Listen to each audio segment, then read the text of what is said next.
Amados, abra comigo em Hebreus, capítulo de número 11. Carta aos Hebreus, capítulo de número 11. Texto que conhecemos extremamente bem.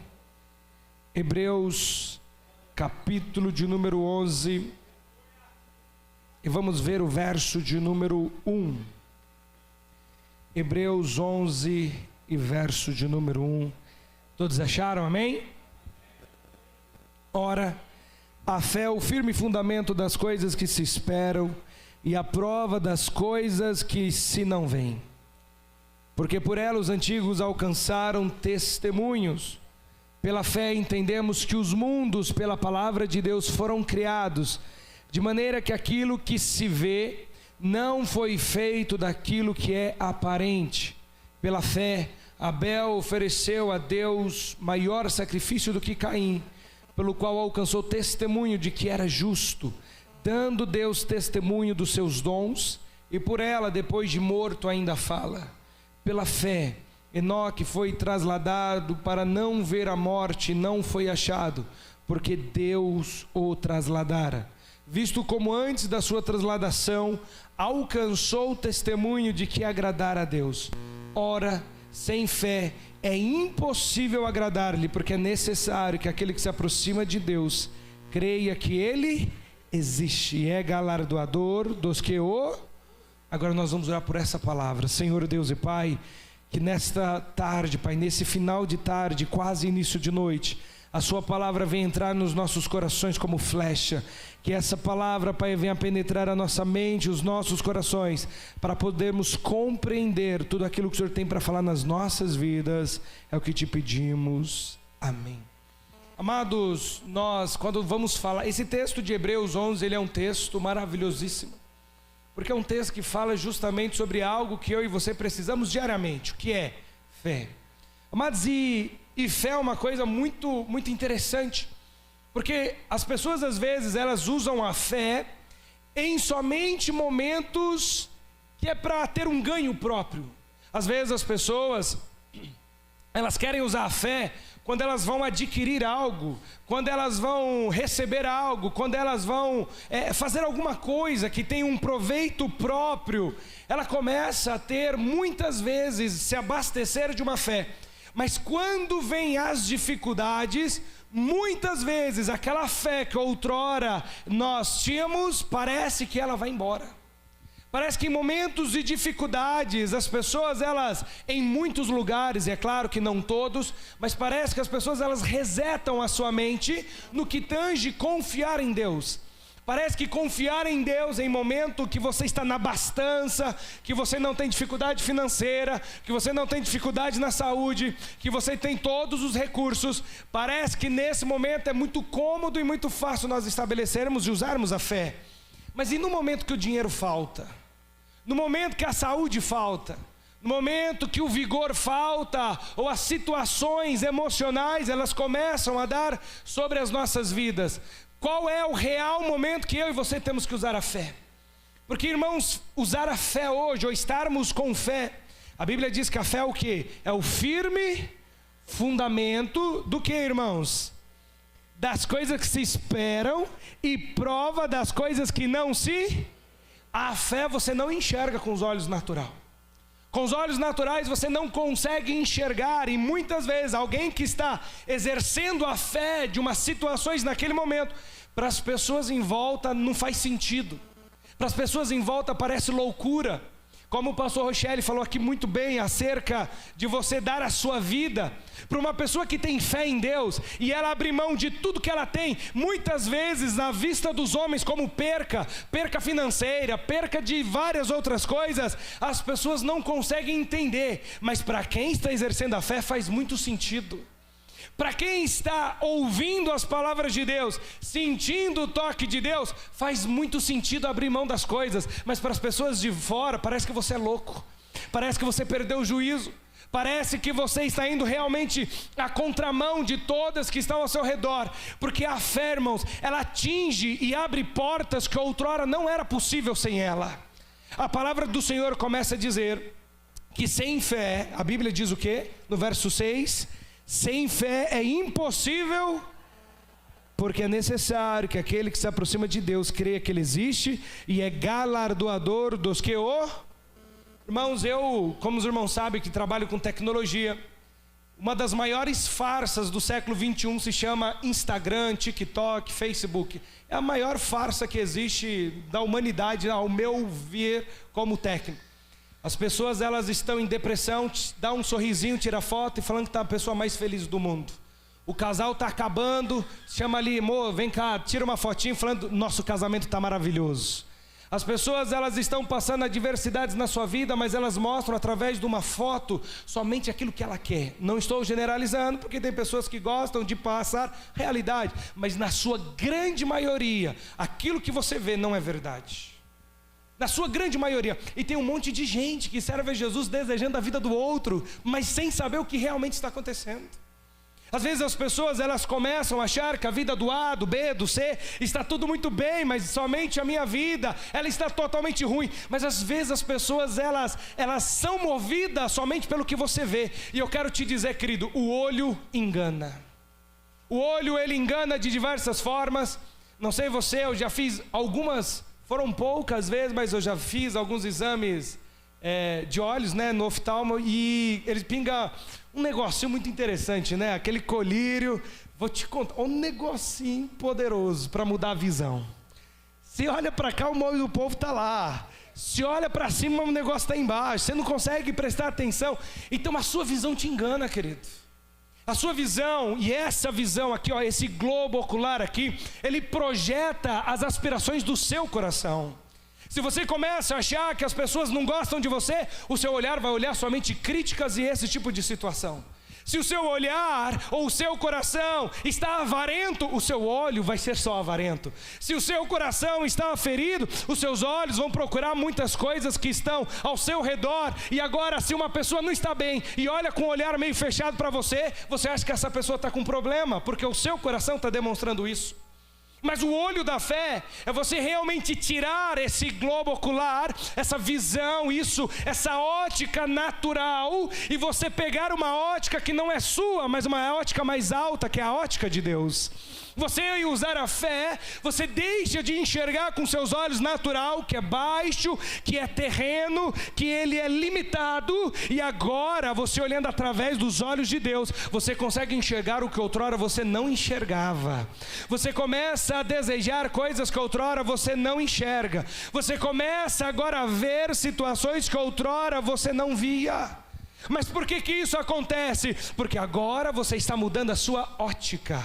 Eu quero que você abra comigo em Isaías, capítulo de número 55. O Isaías começa a dizer acerca disso para mim e para você. Isaías, capítulo de número 55. E diz assim, o verso de número 6. Isso, Isaías, capítulo de número 55. E verso de número 6.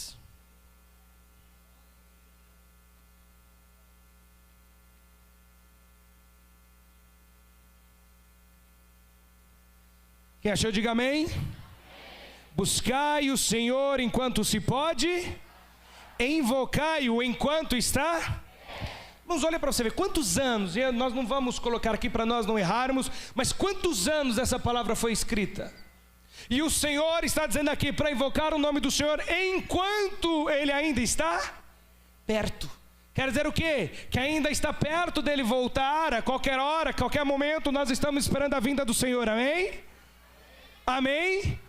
Se nós estamos esperando a vinda do Senhor, nós temos que começar a olhar com a ótica do Senhor. Se nós estamos esperando morar com o Senhor, nós temos que começar a olhar a luz que o Senhor nos dá na minha vida e na sua vida. E o que diz o verso de número 9? Porque assim como os céus são mais altos do que assim são os meus caminhos mais altos do que os vossos, e os meus pensamentos mais altos do que os vossos. Olha o que Deus está dizendo, que a mente dele sempre será superior à nossa mente. Por mais, amado, que você seja um homem de Deus, uma mulher de Deus, você não pode se limitar aos seus caminhos. Você tem que se limitar aos caminhos de Deus. Porque os caminhos de Deus é assim, quando você alcança um ponto, Deus te leva a um nível muito mais além. Quando você chega no nível, Deus te leva um nível um pouco mais à frente. Tem pessoas que às vezes que pensam que quando ele chegar numa postura ou numa posição ministerial, aí começou o ministério. Eu quero dizer, querido, o ministério do Davi não começou no Golias, começou quando ele cuidava do rebanho do pai dele. Às vezes tem homens e mulheres querendo ser usados por Deus, mas não tem capacidade de cuidar de uma célula, não tem capacidade de cuidar de uma ovelhinha, e está querendo agora cuidar de um reinado, de um reino inteiro. Mas você tem que começar por aquela ovelhinha. Amados, eu quero te dizer, e como foi só recapitulando aquilo que nós ouvimos aqui, o Evangelho de Jesus custa muito caro na minha vida e na sua vida. Quanto que custa, irmãos, o meu chamado e o seu chamado? A nossa vida. Por que custa a sua vida? Porque quem nos comprou, comprou com preço de vida. A Bíblia diz que não foi com prata nem com ouro, mas com o precioso sangue de Jesus. E nós começamos a ver acerca disso. E quando nós vamos olhar a fé, irmãos, tem muitas pessoas que elas acreditam que acontece na vida do outro. Amados, eu quero te dizer, esse mundo, ele dá um vislumbre muito maravilhoso. Esse mundo, irmãos, ele te dá uma visão, assim, extremamente, uma ótica que você fala assim, gente, eu quero viver isso. Olha a ótica que o mundo dá, trabalhe muito, ganhe muito dinheiro e não passe dificuldade com ninguém, e quem vier em cima de você, você pisa nele, porque você pode. Você é bem emocionalmente, você não precisa de ninguém não, afaste as situações tóxicas da sua vida. Hoje essa é a palavra do século 21, né? Relacionamentos tóxicos. Mas e aí, cuidar de um alguém que está precisando da sua vida, às vezes não vai ser confortável, mas é um relacionamento tóxico ou não? Pastor, eu não posso cuidar de ninguém, porque é um relacionamento tóxico agora para mim, e eu tenho que viver bem, feliz. Mas eu quero te dizer, tóxico se chama pecado. O pecado cria um dano na minha vida e na sua vida, uma toxicidade de tal maneira que você não aguenta. Tem pessoas que realmente são difíceis porque ainda elas não conheceram a Jesus. Mas o dia que você conhece a Jesus, você tem uma vida nova, pensamentos novos, sentimentos novos. Agora você está disposto a ganhar os tóxicos para Jesus. É isso. Tinha um camarada que poderia ser considerado tóxico lá para o Paulo. O Paulo fez o João Marcos. O Paulo falou assim, não quero o João Marcos está se afastando, o João Marcos está indo embora, não quero ele mais, que ele volte. Aí o Barnabé vai lá, pega o João Marcos, trabalha o João começa agora a fazer o evangelho. O Paulo não queria porque passava dificuldade, mas o Barnabé abraçou ele, cuidou dele, treinou ele. Aí daqui a pouco manda o Paulo uma carta, me manda o João porque ele é muito útil para o ministério. Um homem desafiado através de fé, porque cuidar de pessoas, irmãos, envolve fé. Você dá a vida para outra pessoa, irmãos, não é qualquer coisa, é algo que só vem do Espírito Santo de Deus. Você realmente fala assim, eu sou disposto a passar dificuldade, por mais que eu passe muitas dificuldades já no meu dia a dia, eu estou disposto a enfrentar a dificuldade de outros para a glória de Deus. Irmãos, isso é algo que somente o Espírito Santo de Deus faz. Isso não é obra de homem. O homem corre disso, ele vai para trás disso, ele paga uma viagem, acha que vai ser feliz numa viagem, mas tem muita gente aí que eu conheço, que já pagaram viagens, já viajaram para vários lugares do mundo, tem a casa dos sonhos, o carro dos sonhos, tem tudo o que ele imaginava, e um dia ele virou para mim e disse, eu só não tenho alegria no meu coração. Porque não é isso que traz alegria, isso faz parte de uma boa convivência. É bom viajar ou não é, irmãos? É maravilhoso, mas é maravilhoso ainda eu entrar no meu quarto, dobrar o meu joelho e falar com Deus dos céus, e esse Deus dos céus me tira dessa terra e leva meu espírito para um lugar onde não há tristeza, onde não há dor, e eu sei que eu posso nesse Deus. Nós somos os viajantes parados, irmãos, sabe? Você para no seu quarto, você viaja para outro lugar, porque como diz, pela fé, Deus criou com a sua palavra os mundos, seja esse ou o espiritual. Só que nós temos que entender que nós temos que começar a exercer a fé. Amados, nós vivemos na época da facilidade. Hoje, essa parte do mundo digital entrou, todo mundo tem acesso a uma boa internet. Amados, esses dias eu estava me lembrando, eu cresci na igreja, eu cresci no evangelho, nos caminhos do Senhor, não me desviei nem para a direita, nem para a esquerda, estou prudentemente até hoje. E eu quero te dizer, irmãos, que isso é maravilhoso, porque nem todo mundo faz isso. Mas eu quero te dizer que até hoje, eu tenho com cara de 40, mas com 32 ainda, eu não achei em nenhum lugar alguém que cuida de mim como o meu Senhor. Eu não achei nem na Suzane, nem no Pietro, nem na Clara, nem na Cecília, nem na minha mãe, nem no meu pai, nem nos meus sogros, nem nos meus irmãos, nem ninguém que cuida do meu coração como o meu Deus cuida. Mas às vezes as pessoas olham para os pastores e acham que a vida dos pastores deve ser maravilhosa. Eu imaginava assim, que deve ter problema nenhum, irmãos, até eu me tornar pastor. As coisas não são fáceis, mas eu quero te dizer, quem nunca falhou foi o Espírito Santo. Todas as vezes que nós chegamos e falamos, Senhor, nos ajude a resolver essa situação, vem o Espírito Santo e cria um caminho, irmãos, que é inacreditável. Você olha o que você não olhava, por quê? Porque a sua visão é ampliada. Hoje nós vivemos uma época que as pessoas têm medo de passar fome. Servo de Jesus com medo de passar fome. As pessoas hoje têm medo de abrir mão dos seus negócios, abrir mão de muitas vezes de tempo, abrir mão muitas vezes de algo que Deus está te direcionando, porque ela tem medo de passar fome, querido. Ela tem medo de não conseguir o que ela conseguiria. Eu quero te dizer uma coisa, irmãos, em toda a minha vida, e eu estou dando um testemunho, não do que eu ouvi, do que eu vi, eu sou uma testemunha ocular. Eu nunca vi o Senhor falhar com aquele que Ele enviou. Eu nunca vi faltar algo para o homem e mulher que estão fazendo a vontade de Deus. Eu nunca vi e nunca verei, porque Deus nunca deixa os seus santos passar dificuldades. Quando eu falo dificuldades, eu estou falando que você não vai passar dificuldade, você vai passar adversidade, você vai, mas o Senhor não deixa faltar na sua mesa. O Senhor não deixa faltar na sua casa. E eu quero te dizer, querido, e eu ouvi uma frase essa semana que eu achei maravilhosa. O diabo pode te dar tudo, pode te dar carro, casa, pode te dar dinheiro, pode te dar tudo, mas ele não te dá a vida eterna. E Jesus te dá a vida eterna. Mas isso é só enxergado com a fé. Isso não é enxergado no natural. Irmãos, eu já ouvi coisas, as pessoas falando comigo, falando que eu era doido de abrir mão de coisas na minha vida. Falaram assim, você não pensa nos seus filhos? Como que você vai abrir mão disso? Como que você vai abrir mão dessas coisas? Você não pensa na sua família? É porque eu penso na minha família que eu abro mão. Irmãos, eu quero que os meus filhos cresçam falando, eu conheci um Deus do meu pai, que quando ele tinha dificuldade, ele entrava para o quarto, dobrava o joelho, e aquele Deus ouvia o meu pai. É isso que eu quero que eles vejam de mim. É isso que eu quero que eles olhem para mim e vejam. Eu não quero que eles olhem, meu pai tem isso, aquilo. Por mais que Deus nos dá, irmãos, Deus tem prazer em nos abençoar. Deus dá poder para adquirirmos riqueza. Mas o que eu quero dizer é que hoje eu e você temos que abrir os olhos da fé no que tange o reino de Deus. Você tem que estar disposto a abrir mão de tudo, a qualquer hora, em qualquer momento, para fazer a vontade de Deus. Mas na verdade, amados, quando nós começamos a ver como que agora eu e você podemos ter a fé necessária? Como que nós, às vezes as pessoas falam, pastor, eu não tenho fé. É igual algo que eu escutei há muitos anos atrás. Tinha um circo, só uma ilustração, e tinha um circo que tinha um trapezista muito bom. Já contei isso aqui dezenas de vezes. Se você ouviu, vai ouvir pela, centésima. E o camarada passava de um lado para o outro, naqueles monociclos em cima da corda, aquelas coisas, irmão, que negócio é complicado. E o camarada pegava uma cadeira, pegava uns ferros, virava para um lado, para o outro. E aí chegou uma pessoa, ilustração, viu, querido? Não é fato, é só uma ilustração. Chegou um repórter no meio da plateia e falou assim, o que você acha desse camarada? Ele é muito bom. Nossa, nunca vi ninguém fazer algo igual ele. Está apresentando quase o Circo de Soleil, né? Aí vai lá o outro, e o que você acha? Não, acho maravilhosamente. Nossa, eu tô assim, tô quase achando que ele vai cair, mas ele não cai. Você acha que ele pode levar uma pessoa? Eu acho. Não, olhando o que ele fez aqui agora, eu acho que ele pode levar uma pessoa. Perfeito, pode ser você? Não, eu não. Eu acredito, mas leva ele ali. E é isso que acontece, querido. O Senhor te chama, Senhor, eu não, leva ele ali, porque eu não quero passar isso.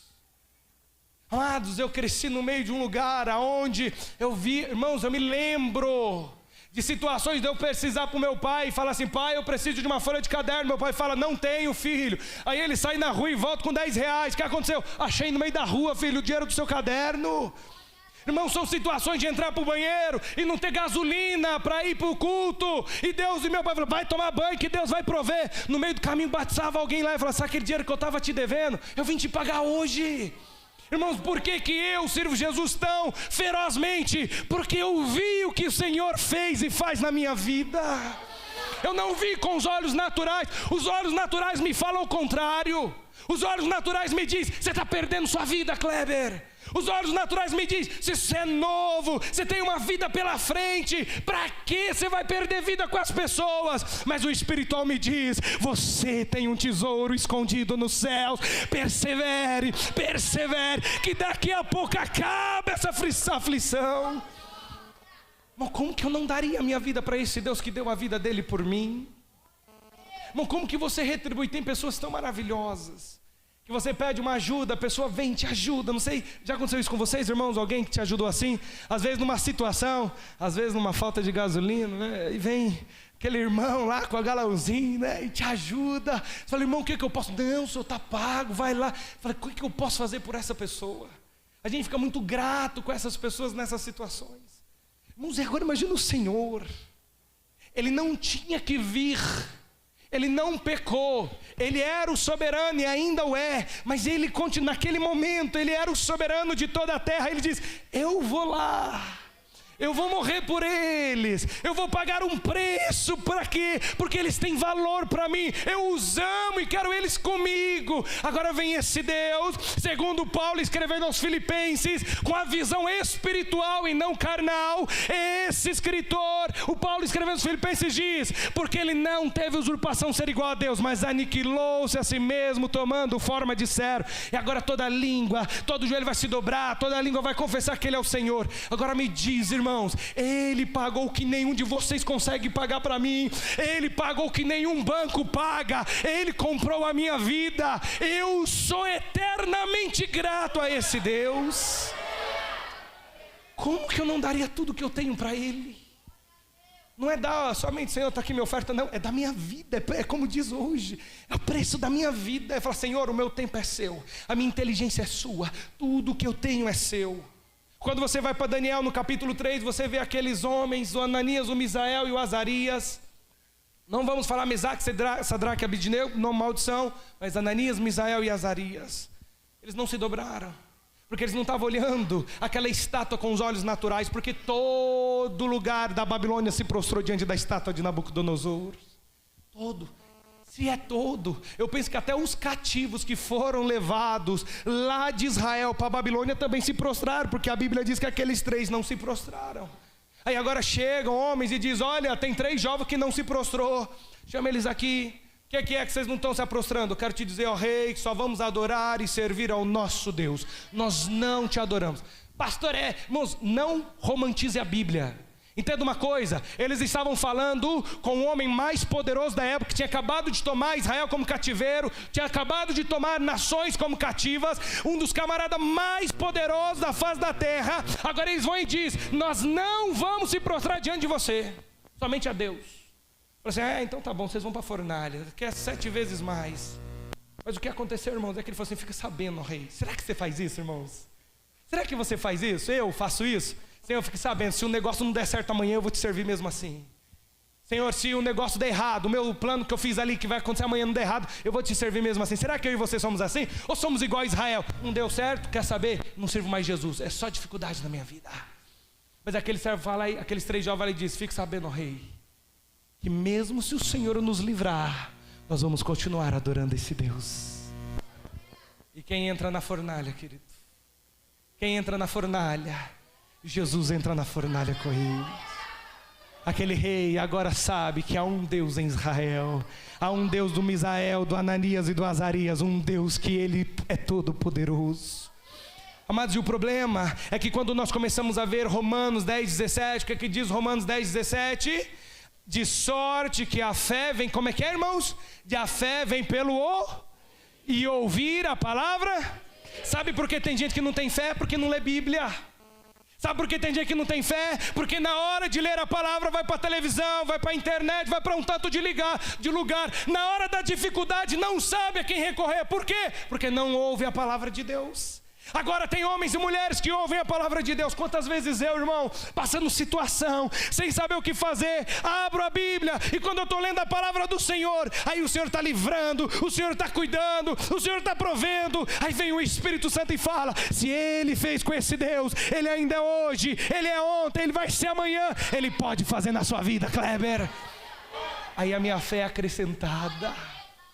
Por mais que a nossa fé é acrescentada por profecia, por mais que a nossa fé é acrescentada por sonhos, mas nada acrescenta a sua fé quando você senta para ler os caminhos do Senhor e o Espírito Santo senta do seu lado e te diz: vem cá, meu filho, eu vou te mostrar como você pode vencer essa dificuldade.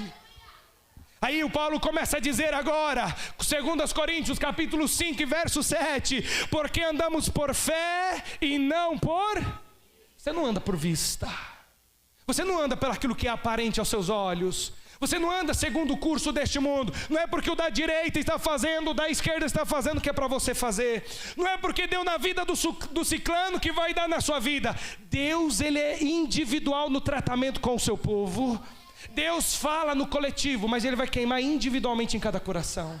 Por mais que está saindo uma palavra e a mesma palavra está chegando em todos os ouvidos, o Espírito Santo vai trabalhar de uma forma rema em cada coração. Porque às vezes, amados, você não precisa passar sobre as águas, você não precisa andar sobre as águas como Pedro, mas às vezes você precisa andar sobre as dificuldades da sua vida. Deus vai aplicar segundo isso. Mas a Bíblia diz agora o quê? Porque andamos por fé e não por vista. De sorte, lemos antes, de sorte que a fé é pelo... e ouvir a palavra. Irmãos, eu quero te contar uma coisa. É maravilhoso você estar perto de homens e mulheres de Deus. É maravilhoso. Ou não é, irmãos? Irmãos, é maravilhoso. Que coisa maravilhosa. Às vezes você está conversando um assunto, aí vem aquele homem, aquela irmã, aquele homem, aquele servo, aquela serva, e fala algo lá das profundezas de Deus. Veio do Espírito Santo. Mas tem um monte de gente que está dando ouvido para o ímpio. Eu me lembro, um tempo atrás, muitos anos atrás, eu já falei isso para os irmãos, mas quero caber a isso, eu quero voltar a isso. Estava saindo de um consultório médico e tinha uma irmã saindo desse consultório, e ela virou para mim: Deus falou comigo, irmão Kleber. Eu falei: glória a Deus, minha irmã, Deus falou com você. Que coisa, mano, eu fico tão maravilhado quando alguém fala que Deus falou com ela. Eu fico tão feliz, irmão, porque alguém teve a sensibilidade de ouvir Deus. Aquela pessoa falou: Deus acabou de falar comigo. Eu falei: usou a fulana de tal. Que coisa boa. O que ela te falou? Ela falou que eu não preciso sofrer, que eu posso abrir mão de tudo da minha vida que vai dar certo. Posso abrir mão do meu marido, dos meus filhos, posso abrir mão de tudo que vai dar certo. Eu falei: você não ouviu Deus não, irmão? Mas fez tanto sentido. Faz sentido com aquilo que você vê. Entenda uma coisa, irmãos, cada comentário, cada conselho que você ouvir vai fazer sentido baseado no que você está vendo. Se alguém do mundo vier e te falar: abre mão, e se o seu coração estiver caído, já tiver voltado para as práticas do pecado, vai fazer sentido no seu ouvido abrir mão do seu chamado.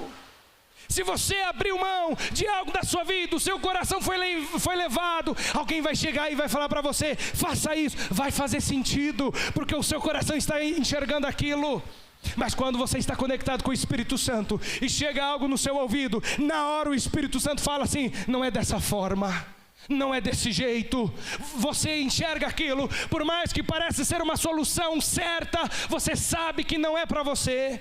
Você sabe, não é o caminho para você levar. Aí você olha para a direita, parece um caminho tortuoso, mas quando você entra nele, Deus endireita aquele caminho que era tortuoso em caminho reto, e agora você começa a ter sucesso naquilo pelo qual você empreendeu. E nós temos que começar a entender isso. Quanto mais, irmãos, aí eu falei algo, parece que dar um passo de fé parece que é um passo no escuro. Irmãos, quantas vezes eu estava fazendo algo pela fé e alguém falava assim: faz isso não, Kleber. Não faz sentido, irmãos, para as pessoas que não estão enxergando o que eu estou enxergando. Só para eu entender, quem aqui já viu esses novos óculos que a Apple está fazendo? Esse óculos de realidade virtual, quem já viu? O povo na rua parecendo doido, quem já viu na internet? É isso, tem um óculos hoje, que é um óculos de realidade aumentada. É um óculos que aqui você conecta e com o dedo você... Eu estou vendo um computador aqui. Para quem está de fora parece gente doida. Para quem está de fora, você vê o povo na rua assim, ó. O que deu nesse camarada?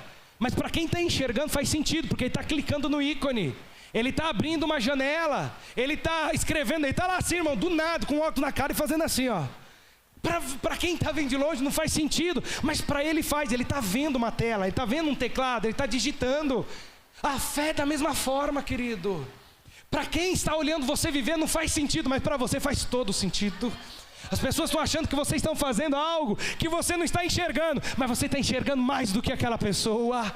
Parece que você está dando um passo no precipício, mas você viu antes dele que foi criada uma ponte naquele precipício, e ele não estava vendo. Para você faz sentido, porque você está olhando agora através dos olhos da fé. Você está vendo através da ótica de Deus. E como nós conseguimos nos encher dessa fé? O que diz lá em Jeremias 29:13? O que diz? Quem lembra? Buscar-me-eis e me achareis, quando buscar de todo o vosso. Se ao dia você pensar que não tem achado Deus, é porque o seu coração não está buscando a Deus. A Bíblia começa a dizer que se eu buscar, Salmos de número 105, verso 4, buscai ao Senhor e a sua força, buscai a sua face continuamente. Você tem que buscar toda hora. Irmãos, eu quero te dizer, tem situações que não vai somente trabalhar na sua mente, mas vai trabalhar o seu emocional. Tem situações que vão vir e deparar, e às vezes não são só as situações, às vezes não é só a briga com a sua mente, às vezes vai vir enviados do diabo para tentar desmerecer a sua fé, para tentar te fazer parar.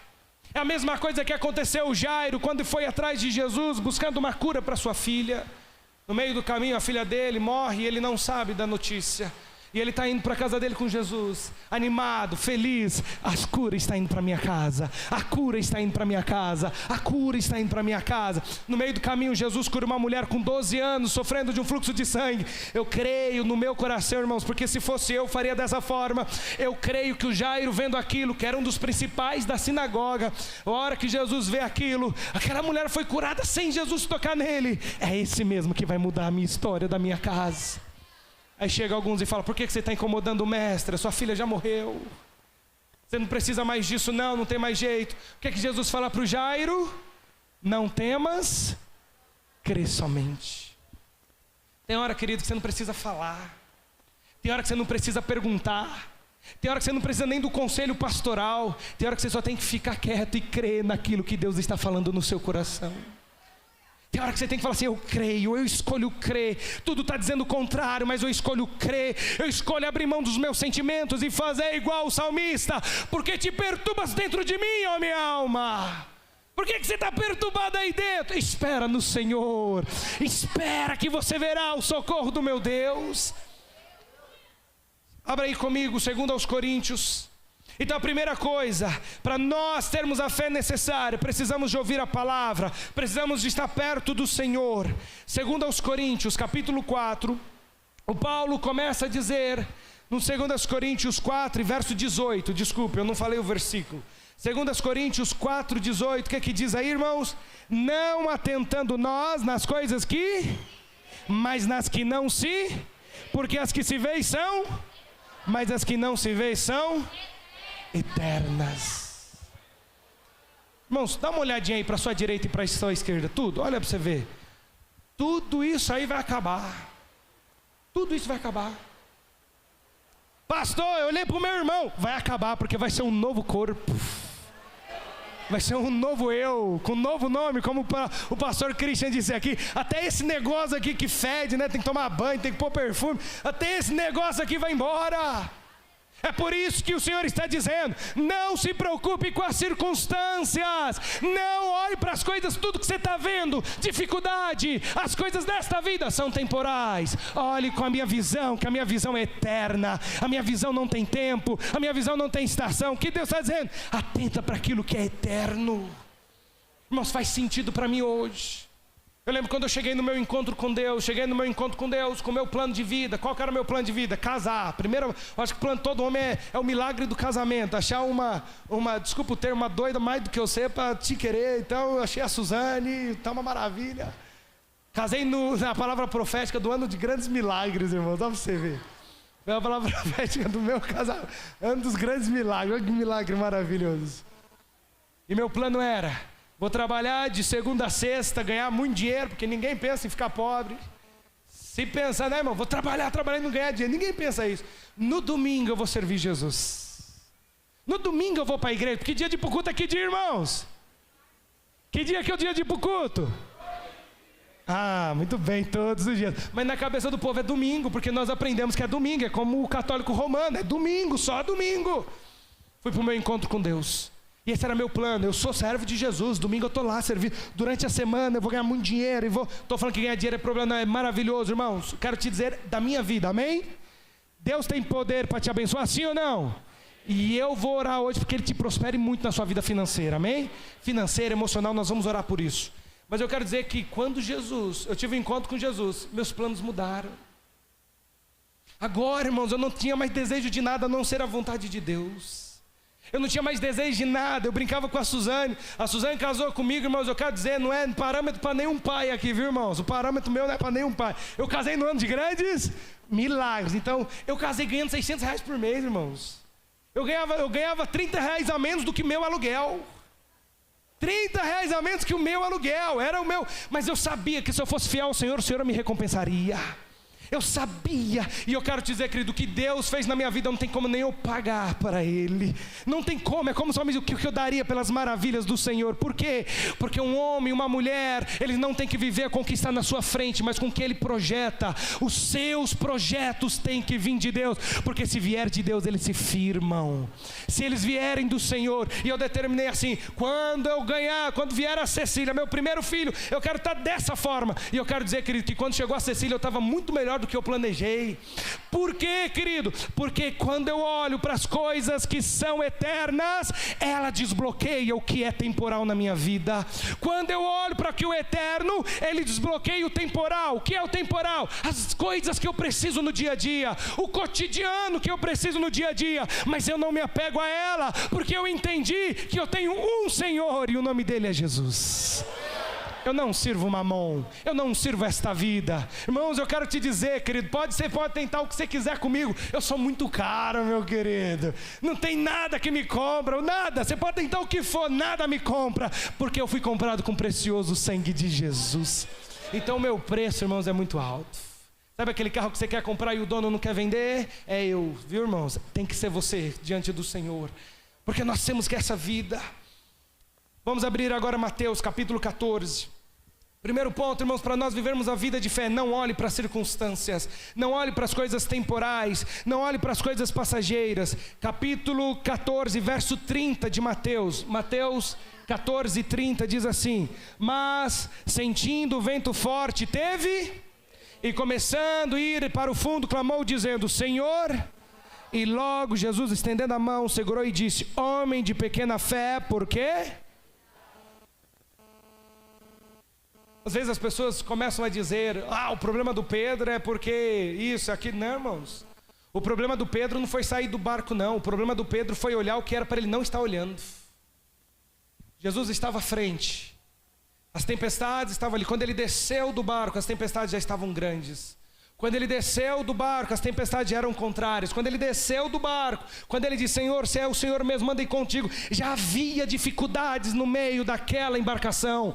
Quando ele desceu, criou-se uma ponte na água. Em vez dele olhar, como diz Hebreus capítulo 12 e 13, para olhar, capítulo 12, verso 1 e 2, para olharmos para Jesus, ele começou a olhar para as coisas ao redor. Em vez dele continuar olhando para Jesus e continuar naquele caminho, ele olhou para o vento, ele olhou para a tempestade. E muitas vidas de muitas famílias, de muitas pessoas estão dessa forma.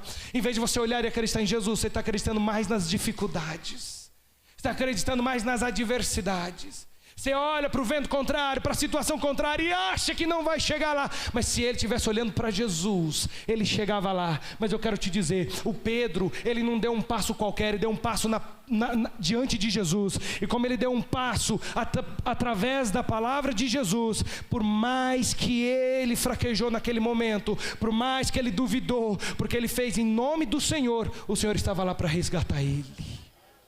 É isso que acontece, querido. Jesus não falhou, quem falhou foi a fé do Pedro. A tradução, e nós começamos a ver: pastor, tem que ter um pouquinho de fé. Não, irmãos, não temos que ter pequena fé, não. Nós temos que ter uma fé como um grão de mostarda. Não é do tamanho. Tem algumas traduções que traduziram erroneamente, porque o original é: se tivermos uma fé como um grão de mostarda. Porque se fosse do tamanho, Jesus está repreendendo a pequena fé dele.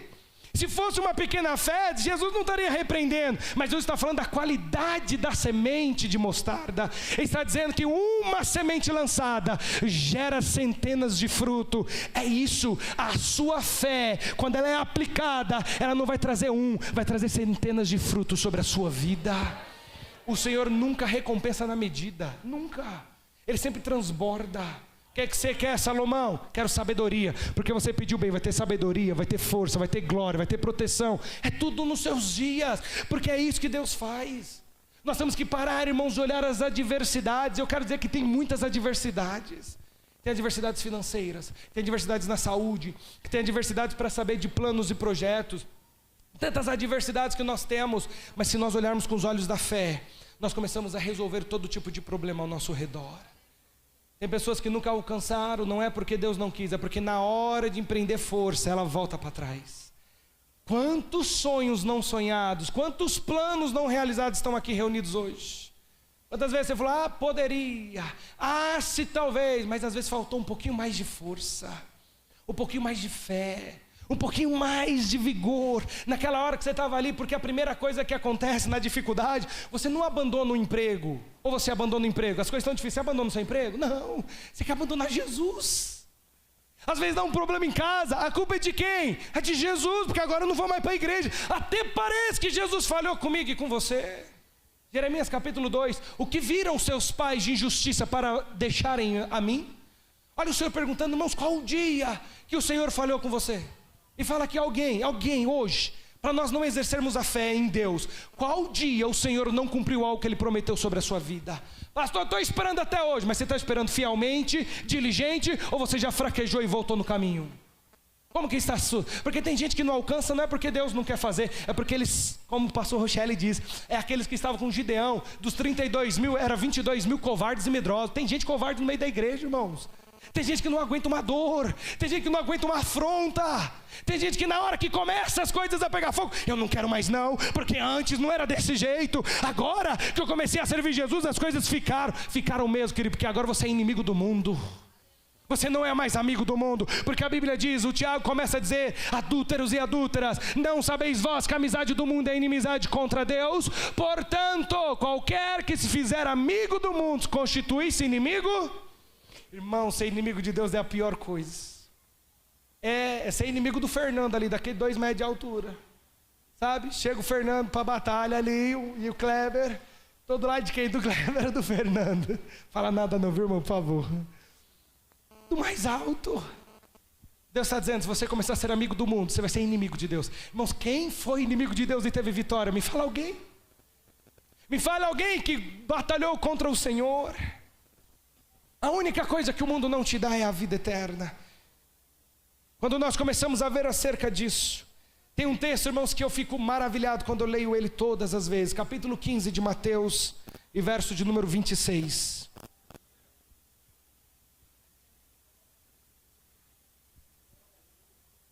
Capítulo 15, verso 26. Ele, porém, respondendo, disse: não é bom pegar o pão dos filhos e deitá-lo aos... Não sei, olha para você ver. Ele está falando com uma mulher, viu? Só para entender o contexto.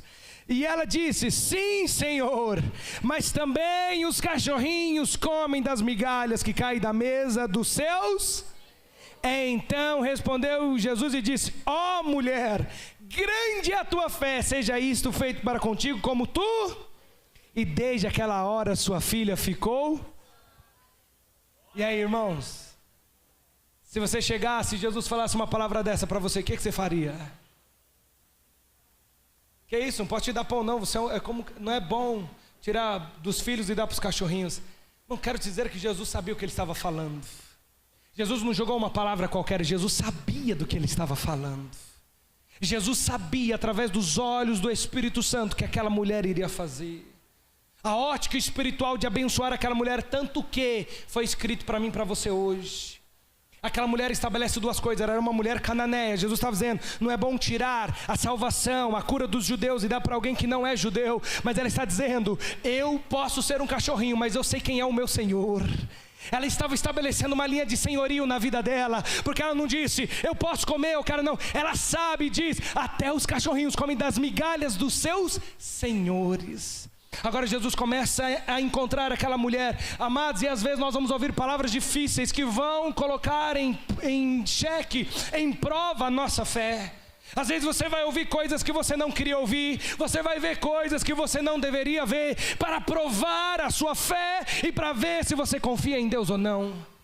É muito fácil, irmãos, nós ligarmos ali o YouTube, não é assim mais, não é assim, né? Desculpa. Você ligar o YouTube, é muito fácil ligar o YouTube e ver relatos de famílias que foram colocadas no muro de fuzilamento, né? Como o pastor Hernandes, a sua família e tantos outros. Como você vê o testemunho de uma mulher, quando o Estado Islâmico na época lá, ele matou aqueles homens lá no Egito, e a mulher falando como foi maravilhoso, meu filho serviu Jesus. Irmãos, é muito fácil nós vermos isso.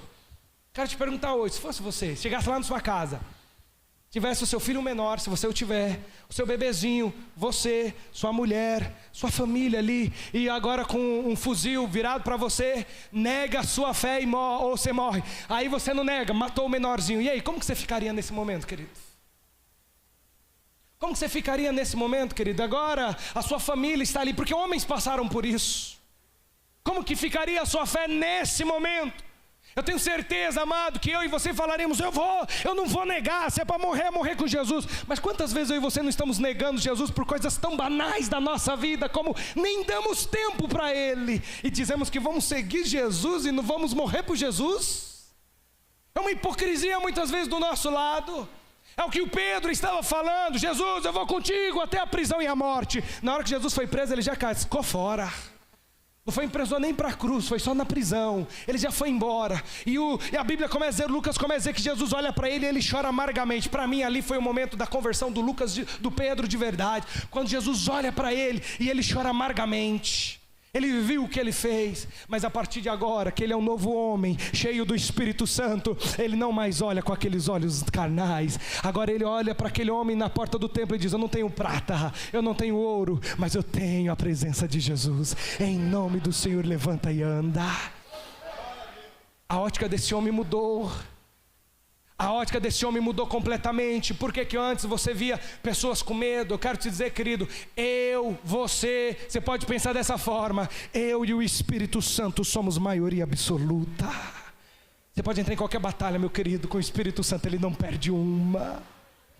E eu quero te dizer, se for numa luta de boxe, só de uma forma ilustrativa, ele te fala até onde você esquivar para você não ser acertado, porque o Espírito Santo, ele sabe o que ele está fazendo. Ele veio com um propósito, por mais que ele seja Deus, ele também veio com um propósito de confirmar Jesus na minha vida e na sua vida, de confirmar o sacrifício e te falar, esse Jesus morreu por você, agora morra por ele para através das vidas. É isso que nós precisamos ter, é esse tipo de fé, de olhar e dizer, eu preciso, não é ele que precisa de mim, é eu que preciso dele. Amados, eu quero te dizer, todos os grandes homens do passado já morreram, e os grandes homens de hoje um dia também irão morrer. Mas eu quero te dizer, o maior de todos ainda não morreu, porque ele morreu, ressuscitou, e ainda vai vir buscar a sua igreja. Como não poderíamos acreditar nesse Deus? Como poderíamos ver? Hebreus capítulo 11 agora, vou ler bastante texto para ganharmos tempo. Já estou findando, viu, irmãos? Hebreus capítulo 11, verso de número 32. 32, Hebreus 11, 32. E o que direi mais? Faltar-me-ia o tempo contando de Gideão, de Baraque, de Sansão, de Jefté, de Davi, de Samuel e dos profetas, os quais, pelo que, irmãos? Pelo que, irmãos? Venceram o quê?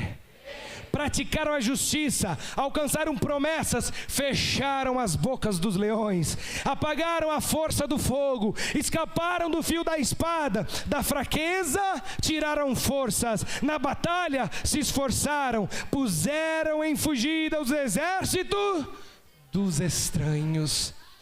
Como que eles fizeram isso, irmãos? Pela fé. Pela fé eles venceram. Hebreus capítulo 11 começa a dizer que o Moisés não tentou ser igual ou estar ali no Egito, ser filho da filha de Faraó, mas ele escolheu ser maltratado. Por quê? Porque ele via aquele que era invisível. Mas quando você vê o Senhor, você abre mão de tudo. Moisés fala assim: Senhor, que nós possamos ver a sua glória. E o Senhor tampou ele, para ele não ver, porque nenhum homem dá conta de ver a glória do Senhor e ficar vivo. O Senhor tampa, e quando o Senhor passa, diz a palavra que o Senhor vê ele pelas costas. E quando fala de costas, está falando depois que ele passou, ele começa a dizer: Senhor, grande misericórdia, que abençoa até 1000 gerações daquele que lhe faz bem. O olhar do Moisés a ver Deus não é aquele que me prospera, ele viu a misericórdia de Deus. Mas quando eu olho para Jesus, eu vejo a misericórdia dele. Como pode ele ter morrido por mim, alguém tão desprezível como eu, que já pequei a minha vida, já fiz escolhas erradas? Como pode ainda ele vir e pagar o preço? Porque ele resgatou homens e mulheres e comprou naquele dia, como o pastor Christian disse, para o seu Pai, e os fez reis e sacerdotes. Ele comprou e falou assim: a partir de hoje eu te comprei, você agora tem o meu DNA, você tem agora as minhas características, e agora que você viva com os meus pensamentos. É assim que nós vivemos através da fé.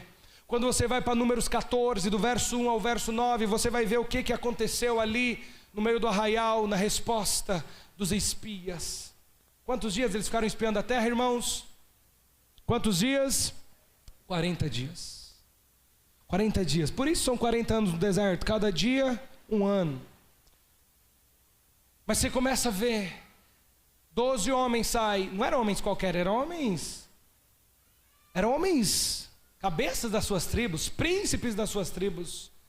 Mas ele chega e vê aquela coisa maravilhosa, aquela coisa lindíssima, que ele traz até o resultado do negócio.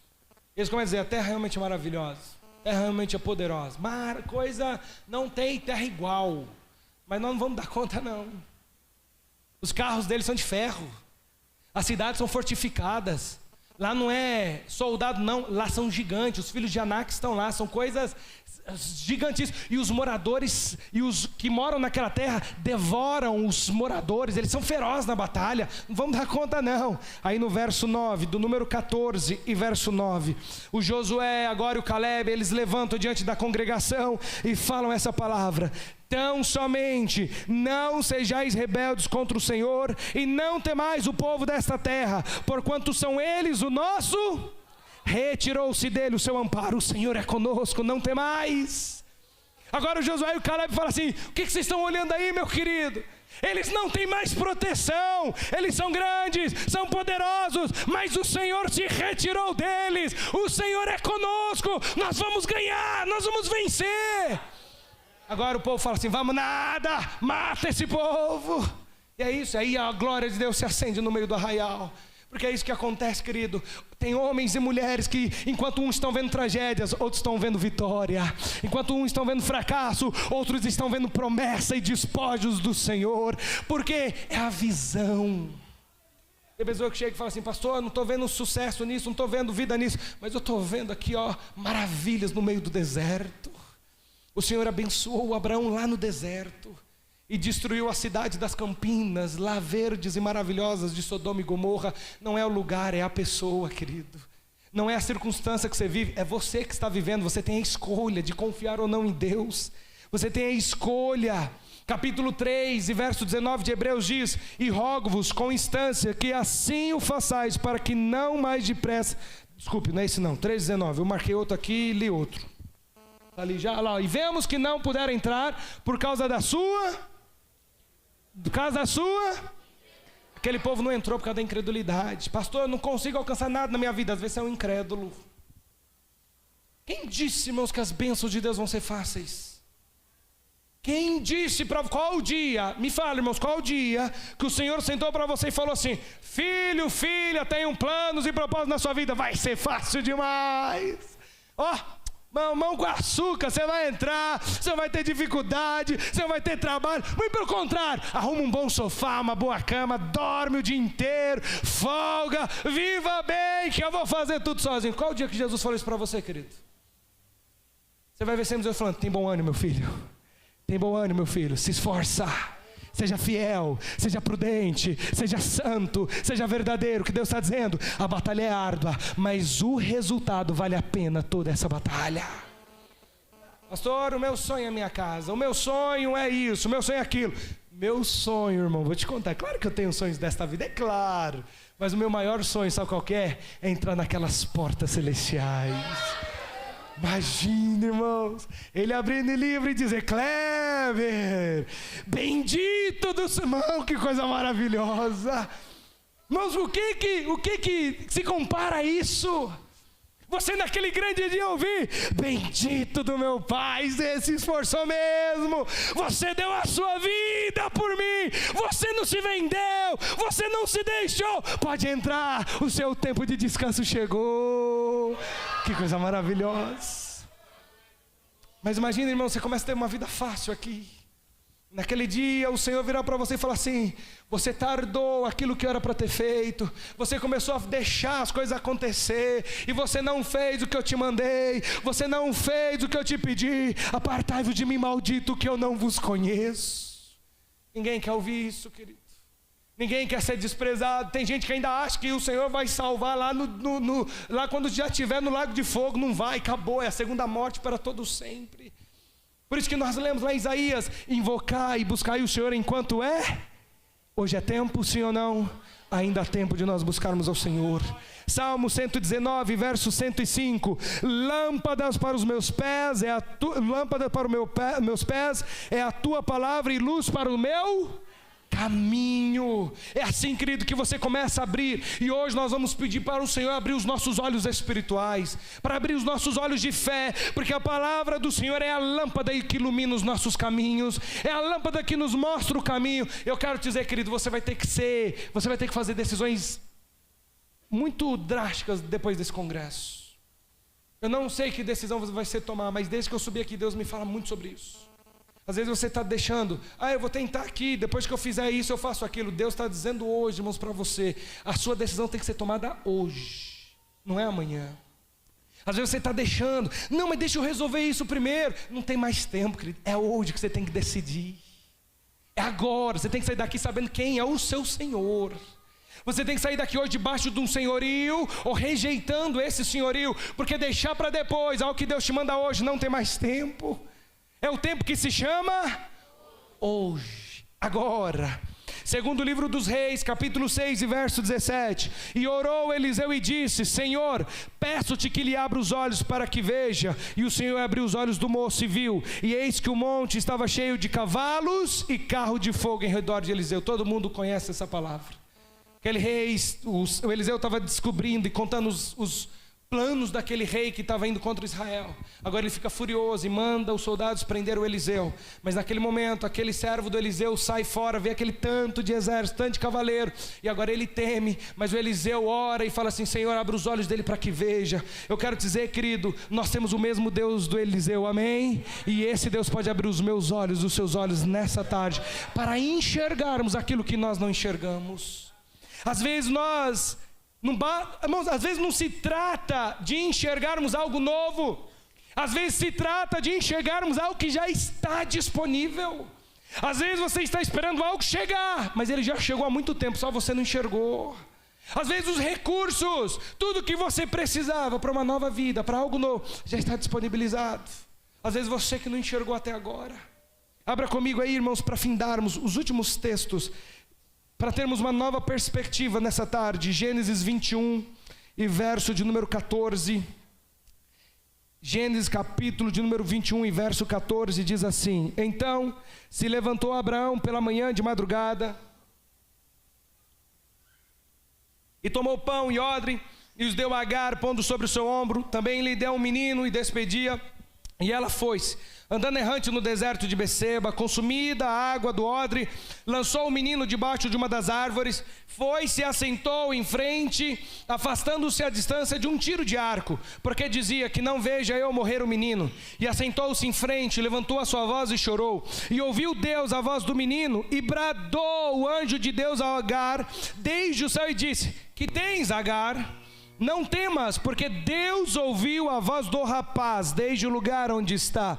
Ergue-te, levanta-te o moço e pega-lhe pela mão, porque dele farei uma grande... 19. E fez o que, irmãos? E abriu-lhe Deus os olhos e viu um poço de água, e foi se encheu o odre de água e deu de beber ao... Bom, o que Deus fez com Agar? O que Deus fez? Abriu os olhos dela para enxergar algo que estava disponível para ela. As situações que às vezes nós vivemos tampam os nossos olhos diante do Senhor. Às vezes as situações, o afastamento que nós temos da palavra, e de viver, e de buscar, e de orar, e de buscar a vida com o Senhor, te tornou cego. Às vezes a disposição, às vezes os recursos estão na sua frente, você está gemendo de medo, que você vai morrer, mas o recurso está ali. Quando você volta para o Senhor abre a sua visão, para você enxergar o que Deus já proveu na sua vida. E é isso que nós precisamos entender, abrir a nossa visão hoje, para entender que Deus tem os recursos necessários para a minha vida e para a sua vida. Muitas vezes você está esperando, mas se não se deu conta que esses recursos já estão disponíveis há muito tempo sobre a sua vida. Tem coisas que Deus não precisa fazer, já é recurso da palavra. É só você tomar posse. Senhor, faça isso, mas está escrito.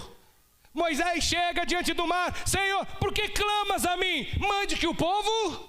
Não era tempo, ele já tinha algo disponível para ele, era só ele tomar uma decisão e ir com fé e declarar a vitória. É isso que muitas vezes está acontecendo na nossa vida. Tem muitas células que fracassam, tem muitas casas que fracassam, porque o líder ou a pessoa que está ali não tomou posse de determinar que Deus já deu todos os recursos necessários para aquela obra. É isso, Deus nos dá o recurso necessário para aquilo que nós precisamos.